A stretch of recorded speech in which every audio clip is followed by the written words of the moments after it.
Bienvenue dans L'Œil Écoute, le podcast indépendant qui analyse notre rapport à l'image photographique et l'évolution du médium à l'heure de la suprématie du numérique et du digital.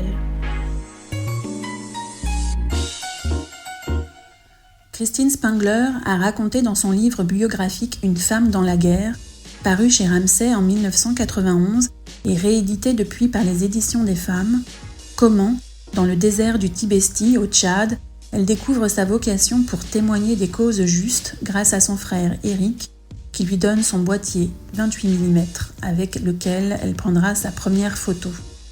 Dans ce premier épisode, Christine Spengler revient sur ses premières années, marquées par le traumatisme des séparations, d'abord de ce petit frère adoré, Eric, envoyé en pension chez les jésuites, puis de sa mère quand son père divorce et que la petite fille, à l'âge de 7 ans, est envoyée loin du domicile familial chez son oncle Louis, diplomate, et sa tante Marcelle, qui vivent à Madrid. Elle s'élève alors dans un monde de paradoxes. Dans ce Madrid sous Franco, elle est marquée par la vision de scènes étranges qui disent à la fois le luxe de l'aristocratie et la misère sourde des paysans qui poussent leurs charrettes. La jeune fille est choquée autant par les costumes militaires des forces de police, l'architecture monumentale d'une capitale et les inégalités criantes d'une société sclérosée que par la richesse picturale du Prado, où elle découvre Goya, la puissance symbolique de la corrida, les décors des riches églises, l'or omniprésent, l'iconographie et les objets religieux. Mais laissons-nous porter par son récit, raconté au micro de Yannick Le Guillanton. Bonjour Christine Spengler. Bonjour Yannick. Merci d'avoir accepté de partager ce moment au micro de L'Œil Écoute. Christine, vous avez couvert une quinzaine de conflits en noir et blanc comme correspondante de guerre à travers le monde. On vous connaît aussi comme plasticienne avec vos photomontages couleurs qui exorcisent la tragédie de ces guerres. Vous avez écrit une autobiographie qui s'intitule Une femme dans la guerre, rééditée à 6 reprises, enrichie à chaque édition. Vous avez aussi donné d'innombrables interviews à l'occasion de l'exposition Femmes photographes de guerre, qui vient de s'achever tout juste au musée de la Libération à Paris. Mais je crois que dans votre actualité, vous avez une nouveauté aussi. Vous êtes en train de terminer, de clore un chapitre sur votre enfance en réalisant un nouveau livre. C'est donc pour moi l'occasion de vous poser quelques questions et d'amorcer cet entretien avec une ou deux questions sur votre enfance. Alors Christine, vous venez d'une famille bourgeoise, alsacienne, un père industriel, une mère artiste surréaliste. Vous vivez une enfance provençale, vous vivez une enfance radieuse à Marseille avec votre petit frère Eric, que vous adorez. Puis lorsque vous avez 7 ans, vos parents divorcent, vous quittez Eric qui va partir dans un pensionnat et on vous confie à votre oncle et à votre tante qui vivent à Madrid. Au-delà du traumatisme de l'enfance, ce que vous voyez dans l'Espagne franquiste, dictatoriale, fracturée, inégalitaire, est-ce que déjà, ça ne vous a pas donné l'envie de vous rebeller et peut-être, comme vous le déclarerez plus tard, de témoigner des causes justes? C'est tout à fait vrai. Vous avez raison. C'est que toute petite, déjà, à l'âge de 7 ans, je voulais le faire. Et mon oncle et ma tante, qui ont tenu à me donner une éducation la plus parfaite possible au lycée français de Madrid, qui était un haut lieu très brillant. Moi, évidemment, ma passion, c'était les cours de littérature française et espagnole. Moi, j'écris, je parle et je rêve aussi bien en espagnol qu'en français. Mon amie m'appelle Cristina. Je préfère beaucoup.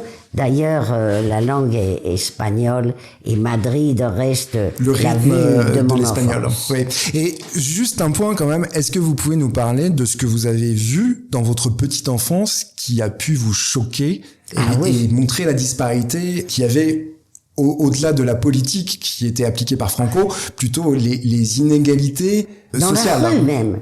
C'est la rue qui m'inspire, que ce soit à Paris, à Calais ou à Kaboul. Donc, là-bas, c'est pareil. Je pars le cœur brisé après avoir laissé mon petit frère que l'on emmène quasiment de force chez les jésuites en Avignon, dont je n'aurai quasiment plus de nouvelles. Ma mère, nous n'avions le droit de la voir que une fois par an. Vous vous rendez compte, ma mère qui était artiste à Saint-Paul-de-Vence. Donc j'allais être séparée de mes parents, de cette maison sublime que j'ai intitulée la Bastide au volet jaune, qui donnait sur la mer au milieu du cri des mouettes, et notre mère tellement belle et poétique, qui déjà nous enseignait le surréalisme dès l'enfance, déjà à l'âge de 7 ans, et Éric plus petit, nous savions parfaitement évidemment qui étaient Gala et Dali, mais aussi notre mère nous lisait des morceaux de L'Amour fou, nous savions qui était Éluard. Donc les couleurs pastel de la corniche de Marseille étaient des couleurs très douces. L'eau était d'une couleur opaline. Les nuages, le soir, étaient, je m'en souviens, rose et mauve. Et c'est peut-être pour cela, je m'en suis rendu compte récemment, que j'ai une passion pour la maison de vacances de notre enfance où je crée à Ibiza. Parce que les couchers de soleil de Cala Galacio sont les plus beaux de l'île et me rappellent exactement ceux de Marseille. Ma mère, qui était une conteuse et poète à la fois, nous disait à l'heure du crépuscule, lorsque le soleil inondait la Bastide, elle nous disait « Mes enfants, regardez cette lumière, on croirait de l'or liquide, on croirait un tableau de Turner. » Donc là, vous passez à une autre couleur. Vous êtes plus plongé dans le noir, puisque votre tante Marcel vous emmène au Prado pour donc visiter le musée, et vous tombez, entre autres, amoureuse de Goya. Oui, mais d'abord, vous me demandez comment je suis devenue rebelle. Avant d'aller au musée du Prado, lorsque Estrella, la fille du concierge, m'emmenait tous les matins au lycée français, déjà, j'allais dans le frigidaire et je prenais tout ce que je pouvais trouver dans un sac en jute, et sur le chemin de l'école, je le donnais aux ânes et aux mules qu'il y avait en plein cœur de la ville de Madrid. J'étais absolument... On est dans les années 50. C'est ça. J'ai été absolument surprise, dépassée, ahurie. C'était tellement nouveau pour moi. D'abord, je vois les premiers guardias civils de ma vie, une vision de Lorca, à la frontière à Irún. Le chauffeur immobilise la Bentley et tout d'un coup, je vois ces personnages terribles, vêtus de longues capes vert olive qui arrivent jusqu'à leurs pieds. Ils sont armés, ils ont des tricornes noirs, vernis noirs. Mais, alors que nous sommes en hiver, ils portent des lunettes noires. Tapis dans le fond de la voiture, je dis à mon oncle Louis, « Mais oncle Louis, ils ont commis des crimes ? Pourquoi ces messieurs ont-ils des lunettes noires ?» Que veulent-ils cacher ? Oui, que veulent-ils cacher ?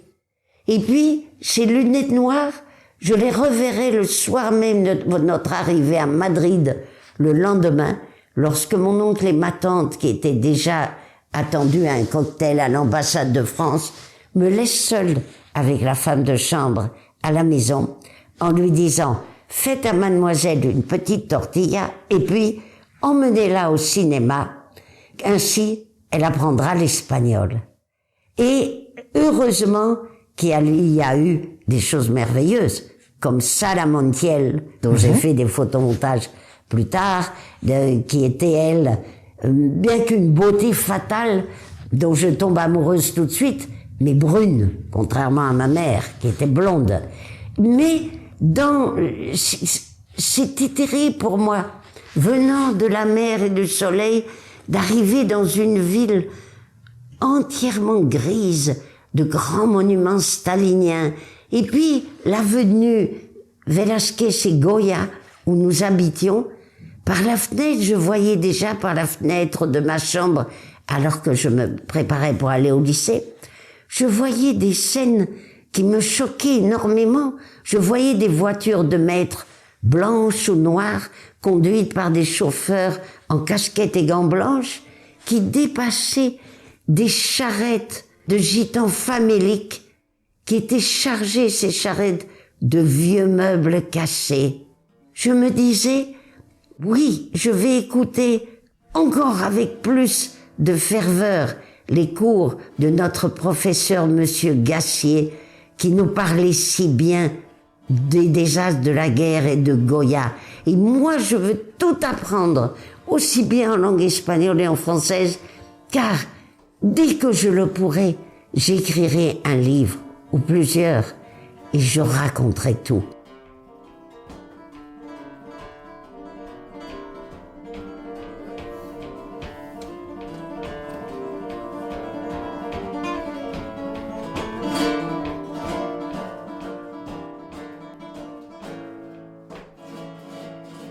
Mais pour revenir aussi à vos influences purement espagnoles, ce que vous avez découvert en Espagne, c'est donc le Prado, le noir de Goya.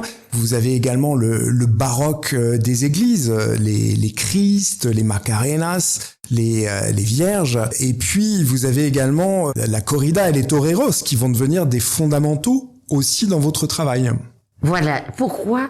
Parce que ils apportent la couleur dont j'étais privée, alors que notre mère nous habillait en couleur. Eric et moi, elle nous habillait des mêmes couleurs, de la même façon. Mais ma tante Marcelle, la sœur de mon père, alsacienne, lorsque nous avons quitté Marseille, elle dit, ah non, ma petite fille, non, tes robes, tu les laisses ici. Je t'en ferai faire d'autres à Madrid. Non, ces robes de couleur rose et jaune, ça ne correspondent pas du tout. Tu ne pourras pas les porter à Madrid. Et c'est ainsi qu'à mon grand désespoir, elle commença à m'habiller en marron et en gris, couleurs que je déteste encore aujourd'hui. Oui, faut dire aussi que votre oncle Louis, je crois, est diplomate, il est consul. Voilà, il est consul général de Monaco et ami personnel du prince Régnier. Alors ça me faisait rêver plutôt, lorsqu'il recevait des lettres de Monaco, jusqu'au jour où le prince Régnier lui écrit pour lui dire qu'il va épouser une femme merveilleuse américaine, ancienne actrice, la princesse Grace, et qu'il a choisi l'Espagne Madrid pour son voyage de noces, et qu'il charge mon oncle d'organiser le voyage. Et c'est grâce au prince Régnier que j'assiste à l'âge de 8 ans à ma première corrida, car mon oncle Louis, bien qu'il était aficionado et tout notre appartement était rempli de tableaux qui faisaient assez peur, de tableaux taurins, mais aussi un picador du grand peintre Gutiérrez Solana, mais il y avait aussi des bouffons qui rappelaient Velázquez, des êtres difformes. Il y avait toute une série de vieux toreros qui m'ont inspiré dans la photo, dont le plus célèbre, qui est toujours dans toutes mes expos, qui est non pas Manolete, considéré comme le plus grand des toreros, mais un qui lui ressemblait étonnamment, mais qui était pauvre, qui n'avait jamais réussi et qui avait peur. Mais il dominait sa peur, comme certains toreros. En général, les toreros, comme les correspondants de guerre, qui ne connaissent pas la peur, sinon comment peut-on affronter le taureau et ce métier? Certains de ces tableaux de toreros qui étaient au mur m'ont inspiré plus tard pour ce grand livre photo qui s'appelle Vierges et toreros, où j'ai mis en scène tous les toreros de mon enfance. Mais oncle Louis, je lui disais, est-ce que ces messieurs existent vraiment? Oui, pour vous, c'était des personnages. Moi, je les vois jamais dans la rue. habillée comme cela, c'est normal. Avec des bas roses et un costume... de lumière qui s'appelle le costume de lumière, el traje de luces. Ben évidemment que je pouvais pas les voir dans la rue, puisqu'il est interdit aux toreros, ça n'arrive jamais, de revêtir le costume de lumière, si ce n'est pour affronter la mort. Ça, je l'ai écrit dans tous mes livres aussi. On les appelle, la preuve, les fiancés de la mort, los novios de la muerte. C'est un habit de scène. Voilà, ils ne le portent que pour affronter la mort. D'ailleurs, c'est ce que m'a dit Luis Miguel Dominguín quand j'ai commencé à travailler sur mon livre. J'ai travaillé pendant 8 ou 10 ans, mais pendant ce temps, je fais plein d'autres choses en même temps. C'est-à-dire, quand je suis à Madrid, je travaillais sur le livre des toreros, et puis j'écrivais, et puis je me consacrais à Duras ou à autre chose, je faisais d'autres natures mortes, j'allais dans une guerre, bon. Mais j'ai bien mis 8 ou 10 ans, parce qu'avant de faire les photomontages et de les mettre en scène, les toreros morts et les vivants, que j'allais voir dans l'arène, eh bien, il a fallu les photographier et voyager avec eux. Donc, là aussi, j'avais choisi un métier d'homme, parce que c'est très rare, qu'une femme soit acceptée dans le monde taurin. Et j'ai fait, comme je fais dans les guerres et partout, pour moi, il n'y a pas de barrière sociale. C'est-à-dire, je suis aussi à l'aise avec les migrants, avec des SDF, quand je viens qu'eux, je leur fais des photos, que avec des ambassadeurs. En réalité, les gens de la rue m'intéressent plus, m'inspirent plus, me fascinent plus. Je peux parler des heures à Madrid, à parler à un balayeur, ou ici à un migrant. Et dans le domaine taurin, pour faire mon livre, comme les femmes étaient rejetées, ça c'est aussi une chose que je raconte, lorsque le plus grand Manolete est blessé à Linares, dans l'arène, sa fiancée, la très belle fiancée artiste, actrice mexicaine Lupecino, est prévenue, l'entend à la radio. Elle l'entend à Madrid, elle va au volant de sa petite voiture bleu pâle. Elle se précipite. Elle se précipite, et là, toute sa quadrilla, tout son entourage de Manolete, alors qu'il est en train d'agoniser à l'infirmerie, lui interdisent, lui barrent le passage. Non, tu eres una puta. Parce que voilà. C'est une actrice, hein. Voilà. Et que l'Espagne est extrêmement catholique aussi à cette époque. Exactement. Donc, c'était ça. Je veux dire, la mère de Manolete, je sais qu'elle adorait son fils, qui était un grand torero, mais un personnage plutôt lugubre. Il ne riait jamais. Il n'a connu l'amour, et le sexe, évidemment, et le bonheur qu'avec cette femme qui le rendait fou et qu'il aurait aimé épouser. Et la mère s'est toujours opposée. Et donc, tout son entourage. Donc, je tombe comme ça dans un pays terrible, mais qui au début me terrorise, surtout ce noir, que tout était noir dans les rues. Je me souviens, parce que tante Marcelle étant alsacienne, la sœur de mon père, elle était protestante. Donc, elle allait au temple. Mais comme moi... Vous étiez catholique. Comme moi, j'étais catholique de par ma mère, croyant bien faire, je devais aller, moi, tous les dimanches, et au temple, et à l'église catholique, les deux. Et là, lorsque nous allions à l'église voisine de la Concepción, dans le quartier de Barrio de Salamanca, lorsque nous allions à l'église voisine, je ne voyais que des femmes de tout âge, jeunes et âgées, portant des robes noires de dentelle noire jusqu'aux pieds, des chaussures vernis noires, rosaire à la main et de grandes mantilles noires. Mais là, on est dans un tableau de Goya, quand vous nous racontez cette image de femme en noir avec la mantille. C'est vrai, peut-être, de Goya et de Solana, c'est vrai. Mais moi, ce qui me plaisait le plus, c'était d'aller dans cette église dont tout mon travail, après religieux, toutes ces macarenas que je photographie sans cesse et que je montre dans toutes mes expos, c'est Macarenas lumineuses. Une Macarena vient de Séville. Ce sont les vierges de qui l'église pleurent. l'église de la Macarena, c'est ça? Oui, ou d'une façon générale, on dit que les vierges qui pleurent, on les appelle des Macarenas, et les gens disent qu'elles pleurent la mort du torero. Mais moi, vous le savez Yannick, puisque vous étiez évidemment à mon exposition, ma rétrospective à la Maison européenne de la 2016, photo, hein.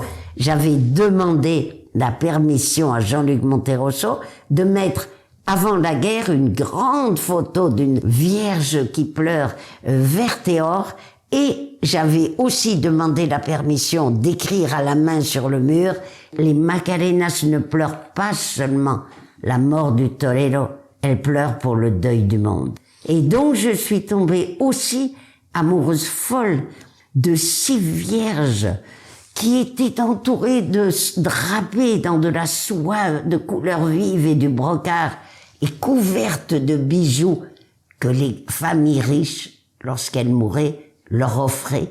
Ces vierges tellement tristes, maquillées, qui pleuraient des larmes dans des vitrines en verre dans les églises. Et ce n'est qu'en écrivant le livre que je viens de terminer sur mon enfance que j'ai réalisé pourquoi elle me plaisait tant, mais parce qu'elle me rappelait la sophistication de notre mère. Évidemment, ça me changeait du noir. C'était des vierges habillées en rose, jaune et bleu pâle. C'était finalement, avec les arènes, le sang des arènes, les seules couleurs que vous pouviez entrevoir dans cette Espagne noire et grise de Franco. Exactement. C'est tout à fait vrai. Il n'y a que les arènes, c'est vrai. C'est pour ça que mes couleurs, comme Christian Lacroix, nos couleurs préférées sont le rouge, le rose et le jaune. Donc là, on est en plein dans l'arène, en fait, de Séville. C'est ça, dans enfin, l'arène du monde de Madrid, voilà. Et c'est heureusement, c'est là que je retrouve des femmes en mantille, mais non pas noires, sinon tout le contraire, en dentelle blanche, parce qu'à l'époque, les toreros avaient pour amantes des coupletistas, que je photographie aussi beaucoup, des femmes merveilleusement belles qui chantaient dans des cabarets et dans des théâtres et qu'ils allaient admirer tous les soirs, et elles revêtaient leurs plus beaux atours et leurs mantilles blanches dans lesquelles elles greffaient des œillets de couleur, elles jetaient leurs œillets dans le sable, et donc j'étais là fascinée parce que quelque part, oui, je retrouvais toute la couleur qui me manquait, la fantaisie et la beauté qui me manquaient tant.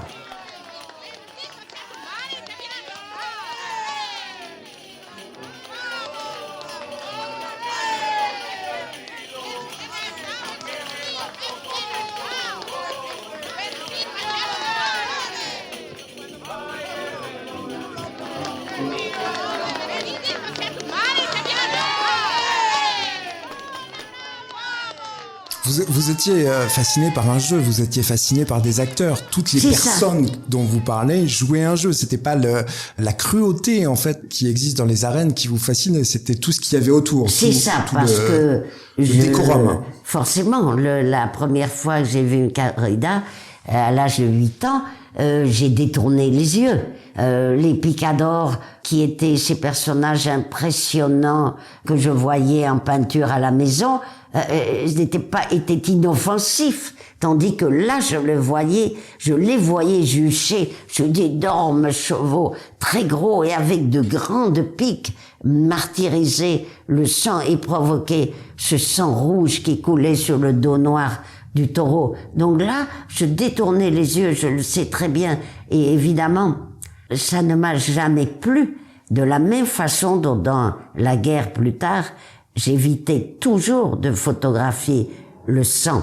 Je montrais la douleur et la tragédie et j'arrive à émouvoir les gens, même dans les rues. Cette célèbre photos du bombardement de Phnom Penh qui a été pendant 1 an dans les rues. Donc, il n'y a pas de sang. Pour la décrire simplement, c'est un champ de ruines plongé dans une sorte de pénombre avec un soleil qu'on pourrait imaginer être une lune tellement le soleil est faible. Et vous êtes en léger surplomb et vous prenez donc cette vaste étendue qui était une étendue, initialement une étendue urbaine, qui venait tout juste d'être bombardée. C'était quelques semaines avant l'arrivée des Khmers rouges. C'était la première fois qu'ils arrivaient à atteindre le cœur de Phnom Penh. Et j'étais là, la première, parce que si je me souviens bien, c'était dimanche. Et comme moi j'étais débutante, le dimanche, je n'allais pas ni fumer des joints, ni nager dans la piscine. On est dans les années 60, on est dans les années 70. C'est ça. Donc, en 75, je crois. Je partais, l'arrivée des Khmers rouges est le 17 avril 75. Et cette photo terrible qui est justement inspirée, sans doute. Je me rends pas compte, moi, quand je fais les photos. C'est le background, c'est tout ce que j'ai vu dans ma vie. Eh ben, les gens disent des Goya et aussi Jérôme Bosch. Oui. Mais quand j'ai vu cette photo, Yannick, qui n'était pas encore une photo, elle devient photo dans l'instant où on l'immortalise, justement, la scène. Il y a une certaine neutralité, en fait, dans l'image, elle est très forte. On voit ce paysage et il y a un seul personnage qui se découpe légèrement à l'avant, qui se retourne vers vous. Et me regarde Mais c'est un paysage totalement désolé. Oui, lunaire, désolé, qu'un champ de ruines, mais j'ai évité volontairement de photographier, d'abord, ni en couleur, je voulais pas qu'on voit de sang, mais j'ai évité de photographier tout le premier plan qu'il y avait de corps calcinés qui brûlaient dans la fournaise. C'était tellement horrible, sans parler de l'odeur insoutenable de la mort. Comment avez-vous survécu à ce bombardement, puisque vous n'étiez pas évidemment au lieu très précis où ça a été bombardé, mais vous étiez à proximité. Alors vous étiez sur et comment vous avez pu survivre à ce déluge de feu? Ah mais ça c'est le destin. C'est comme on me demande toujours. Les gens dans le monde arabe disent que j'ai la baraka. Il y a un grand journaliste que j'aime beaucoup qui m'a interviewé pendant toute l'expo du musée de la Libération et qui m'a dit Christine, parce qu'il a un peu de confiance, comme vous, Yannick, avec moi, il me parle un peu comme une amie, il me dit Christine, je vais terminer en disant qu'on vous appelle la survivante et que vous avez la baraka, mais faites attention Christine, je crois que votre compagnon vous le rappelle sans cesse, la baraka n'est pas éternelle. Mais pour l'instant, j'ai été protégée partout où je suis allée. Les prêtres qui viennent souvent dans mes expositions, comme à Düsseldorf, au musée de la photo à Nice, il y a un prêtre des artistes à Nice. Il m'avait entendu parler à la radio et il a couru au vernissage et il me dit « Mais dites-moi, mais comment avez-vous fait pour survivre alors que les autres ne sont plus là, vos consoeurs de votre âge ?» J'ai levé les yeux au ciel, j'ai dit « Ça doit être la volonté de Dieu. Il faut que je reconnaisse que le fait d'être croyante, forcément, m'a empêché d'avoir peur et de craindre la mort. Que je ne crains pas la mort, encore aujourd'hui, encore moins que jamais. » Alors j'ai une question justement à vous poser au sujet de la mort, hein, puisque la mort, en fait, elle est omniprésente, comme vous venez de le dire dans votre carrière. Oui. Vous l'avez souvent côtoyée. Et si on fait référence à Barthes et à la photographie, Barthes dans La Chambre claire met en avant en fait que la photographie qui a été réalisée est un moment qui appartient déjà au passé, donc il appartient déjà à la mort dans une certaine mesure. À titre personnel, vous... Et le contraire. Et grâce au photographe, à la seconde où la photo est prise, elle est déjà dans le futur. Alors oui, effectivement. Immortalisée à jamais. Alors voilà, c'est justement la question que je voulais vous poser, Christine Spengler. Dès votre jeune âge, vous êtes confrontée de près à la mort, puisque vous partez au Tchad avec votre frère Éric lors du décès de votre père en Alsace pour un voyage initiatique, théoriquement sans retour. Quelques années plus tard, votre frère Éric se suicide à l'âge de 23 ans. 10 ans après sa mort, c'est sur les tombes des membres de votre famille que vous installez des décors qui deviendront en fait les photomontages du... Yannick, c'était très très douloureux, c'était insupportable pour moi. Et je continue à dire que je ne veux plus retourner en Alsace. C'est trop douloureux. J'y suis retournée là pour un film récemment, que vient de terminer le réalisateur Philippe Valois, qui avait fait un film sur ma mère d'ailleurs. Nous y sommes retournés, mais après le suicide d'Éric, je préférais aller fuir dans les guerres. Mon deuil personnel est devenu, grâce au boîtier magique offert par Éric, dans lequel il avait laissé un petit mot. Il avait dit « Tu es la plus forte de nous deux, c'est toi qui seras correspondante de guerre et c'est toi qui témoigneras des causes justes. » Alors, en souvenir d'Éric, j'avais pris avec moi ce Nikon unique pendant 10 ans, il faut que vous sachiez, 10 ou 12 ans, que je n'ai jamais eu d'autres appareils photo, ni d'autres objectifs. Que le 28 mm. Voilà.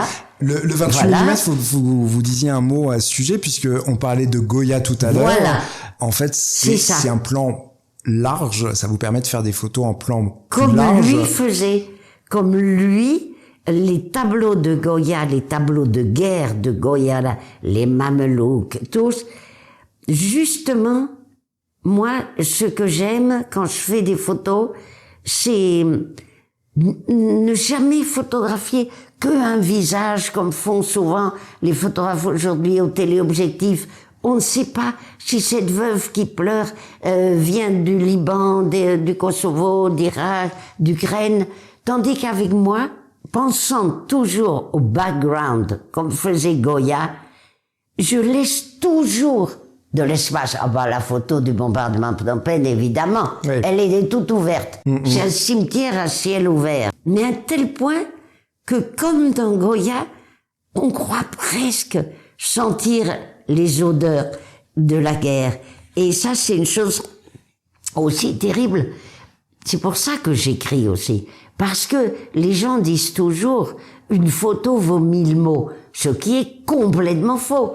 Lorsque l'on regarde cette photo iconique du bombardement de Phnom Penh, avec 220 roquettes qui sont tombées en 20 minutes, et tous ces cadavres, et tous ces morts dans ce quartier du marché fleuri de Phnom Penh, eh bien justement, moi, il m'arrive encore aujourd'hui de me réveiller en sursaut parce que je crois voir les fumées de Phnom Penh qui passent sous la porte. Eh bien moi, je dis toujours, j'aimerais que nos photos, je veux dire celles de mes confrères et consoeurs, j'aimerais que nos photos puissent crier et dégager des odeurs comme celles qui se dégageaient ce matin-là dans le ciel de Phnom Penh. C'est aussi pour ça que vous avez réalisé, enfin, et que vous continuez à réaliser d'ailleurs, des photomontages aujourd'hui pour exorciser, au-delà du fait de faire dialoguer les vivants et les morts, c'est pour aussi exorciser la douleur de la guerre. Tout à fait. On a précisé que vos photomontages sont en couleur. La majorité de vos photos de guerre sont en noir et blanc. Donc oui. Là, pour le coup, vous êtes aspiré par la vie lorsque vous réalisez ces photomontages. C'est ça. Le deuil, d'une façon générale, le deuil ou même la douleur. Ma dernière photo célèbre, les colombes blanches de Calais, eh ben, oui, donc ça, elle est en noir et blanc. 2016. Eh ben, elle est en noir et blanc. Alors que peut-être que la veille, j'étais tranquillement à la maison sur mon balcon, en train de faire des photomontages couleur. Ça, c'est toujours clair dans ma tête.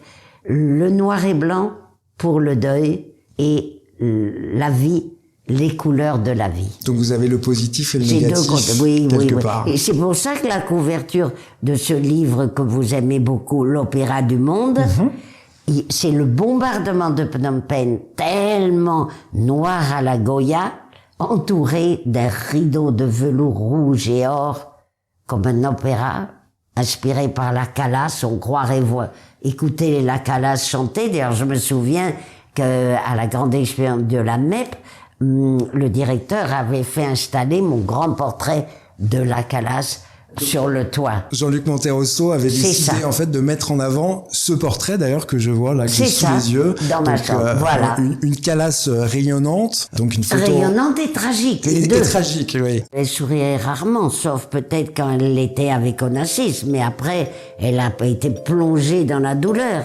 et jusqu'à la fin de sa vie. Et c'est ça que j'aime.